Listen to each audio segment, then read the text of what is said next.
Assalamualaikum warahmatullahi wabarakatuh. Kami dari kelompok 3 dengan saya Siti Najma Zahiroh dengan NIM akhir 059. Dan saya Sira Adisa Aziz dengan NIM akhir 078 akan menjelaskan mengenai aspek-aspek umum hukum acara Mahkamah Konstitusi. Happy watching. Di dalam bab aspek-aspek umum hukum acara MK itu ada beberapa poin. Yang pertama yaitu permohonan. MK itu menerima permohonan untuk menjalankan wewenangnya, bukan gugatan, seperti dalam hukum perdata. Istilah permohonan ini mencerminkan kepentingan umum meskipun diajukan oleh individu dan putusannya berdampak luas. Setiap permohonan juga harus jelas mengenai perkara yang dimohon dan dilengkapi bukti pendukung sesuai ketentuan yang berlaku. Yang selanjutnya yaitu pendaftaran permohonan dan penjadwalan sidang. Nah, permohonan yang diajukan ke MK itu diterima oleh petugas dan diperiksa kelengkapannya oleh panitera. Pemohon itu harus menyerahkan berkas permohonan dalam bentuk hard copy dan soft copy. Pemeriksaan ini itu bersifat administratif, termasuk jumlah rangkap dan alat bukti. Nah, permohonan yang belum lengkap itu gak dapat dicatat dalam buku registrasi perkara konstitusi atau disebut dengan BRPK dan harus dilengkapi dalam waktu 7 hari kerja. Setelah lengkap, permohonan akan diregistrasi dan MK menetapkan jadwal sidang pertama dalam waktu 14 hari kerja. Sidang itu jadwalnya diumumkan kepada publik melalui papan pengumuman dan situs web MK. Permohonan dapat ditarik kembali, tetapi itu tidak dapat diajukan lagi kecuali dengan alasan konstitusional yang berbeda. Poin yang ketiga yaitu permohonan online. Nah, permohonan ke MK itu nggak hanya dilakukan secara fisik saja, tapi bisa juga melalui online, tapi melalui sistem informasi MK. Meskipun permohonan online diperbolehkan, berkas fisik itu tetap harus disampaikan. Proses pengajuan online ini diatur dalam PMK nomor 18 tahun 2009 dan memerlukan registrasi untuk mendapatkan username dan password yang fungsinya itu sebagai tanda tangan elektronik. Permohonan itu dianggap diterima setelah masuk ke jaringan MK dan konfirmasi akan diberikan dalam waktu 1 hari.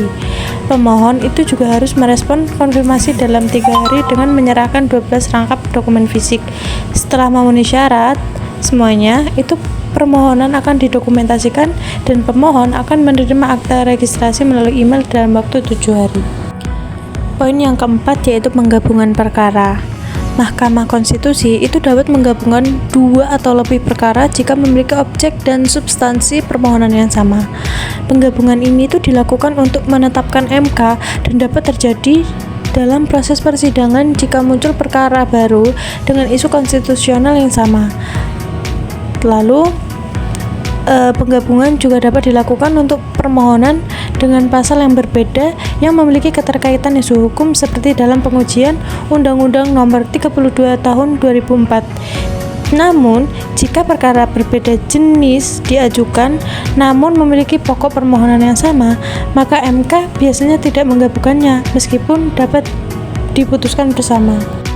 Yang kelima yaitu beban pembuktian dan alat bukti. Terdapat beberapa teori tentang beban pembuktian dalam proses peradilan, termasuk teori afirmatif, hak, hukum objektif, kepatutan, dan pembebanan berdasarkan kaidah hukum.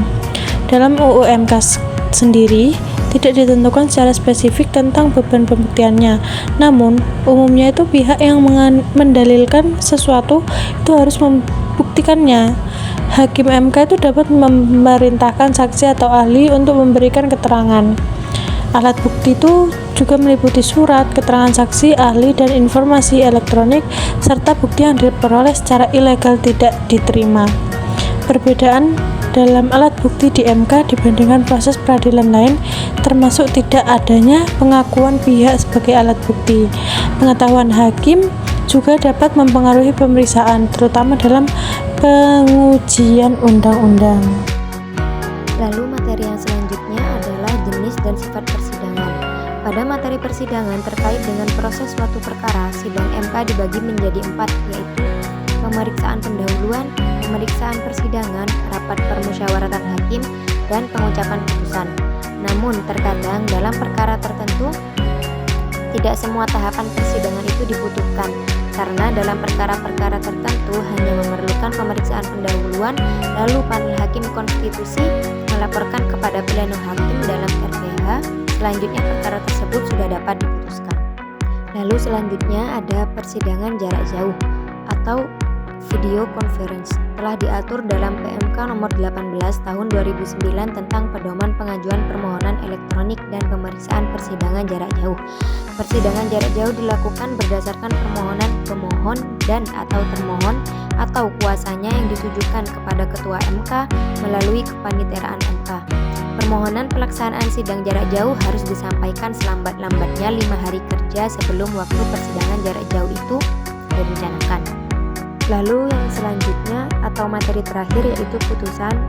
Di sini ada beberapa poin dalam materi putusan. Yang pertama putusan provinsi dan putusan akhir, yang kedua ultra petita, yang ketiga sifat putusan, yang keempat pengambilan putusan, yang kelima isi putusan, yang keenam pendapat berbeda, dan yang terakhir yaitu kekuatan hukum putusan. Akhir kata kami ucapkan terima kasih kepada Bapak dosen beserta teman-teman yang telah bersedia menyimak video kami. Kurang lebihnya kami mohon dimaklumi. Wassalamualaikum warahmatullahi wabarakatuh.